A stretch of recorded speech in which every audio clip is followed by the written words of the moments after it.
কথাঞ্জলি সাহিত্য সংস্থার পক্ষ থেকে শুক্রবার অটল কবিতা পাঠ উৎসবের মধ্য দিয়ে সংস্থার ষান্মাসিক সাহিত্য পত্রিকার উন্মোচন করা হয়।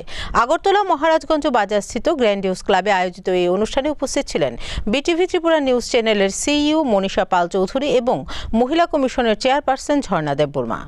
আগরতলা মহারাজগঞ্জ বাজারস্থিত গ্র্যান্ডওয়েস ক্লাবে শুক্রবার সন্ধ্যায় অটল কবিতা পাঠ উৎসব সহ নানা অনুষ্ঠানের মধ্যে দিয়ে কথাঞ্জলি সাহিত্য সংস্থার পক্ষ থেকে ষান্মাসিক সাহিত্য পত্রিকার উন্মোচন করা হয়।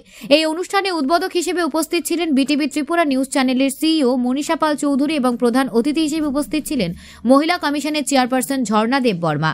এছাড়াও সংস্থার কর্ণধার শুভ্রা সাহা, সমাজসেবিকা গোপা সাহা, সমাজসেবক রাখাল মজুমদার, বিশিষ্ট সাহিত্যিক হেলেন দেববর্মা, প্রভাত রায়, মেমোরিয়াল সোসাইটির সম্পাদিকা গৌতমী রায় সহ বিশিষ্টজনেরা উপস্থিত ছিলেন।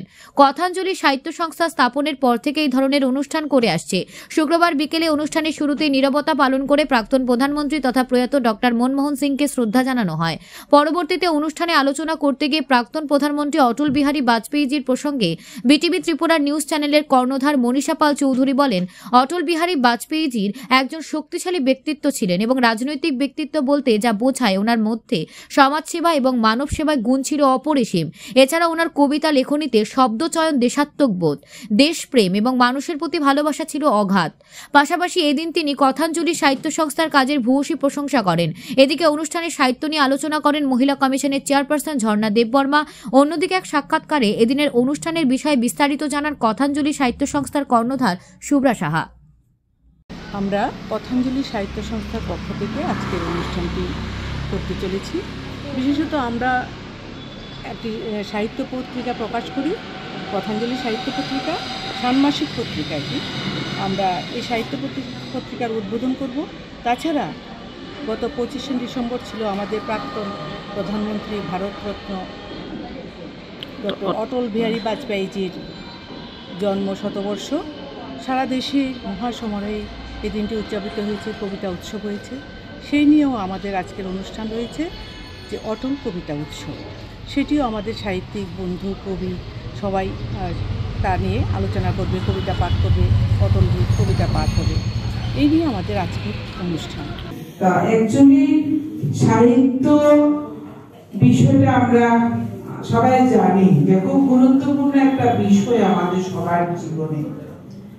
কারণ আমরা মানব রূপে জন্মগ্রহণ করেছি, আমাদের মনে অনেক কিছু লুকায়িত অবস্থায় থেকে যায়।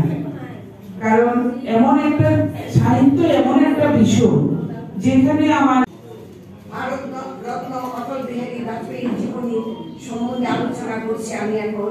ওনার জন্মদিনটি সুশাসক দিবস হিসাবে পালিত হয়। ভারতরত্ন অটল বিহারী বাজপেয়ী দিল্লির এইমস হাসপাতালে প্রয়াত হয়েছেন 93 বছর বয়সে। 9 সপ্তাহ ধরে এইমসে চিকিৎসাধীন ছিলেন।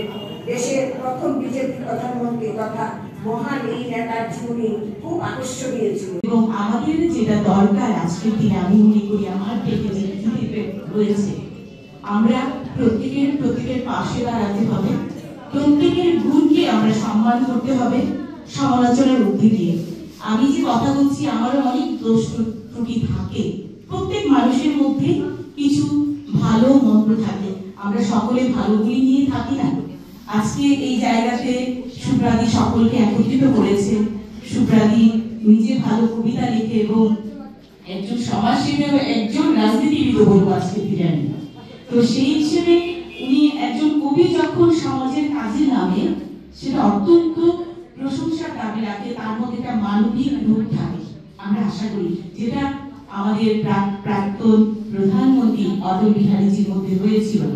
ওনার প্রত্যেকটি শব্দে, প্রত্যেকটি কবিতার মধ্যে দেশপ্রেমের সাথে মানুষের ভালোবাসা, দেশকে সমর্পিত হওয়া, দেশকে শক্তিশালী করা, এই উচ্চারণগুলি ছিল।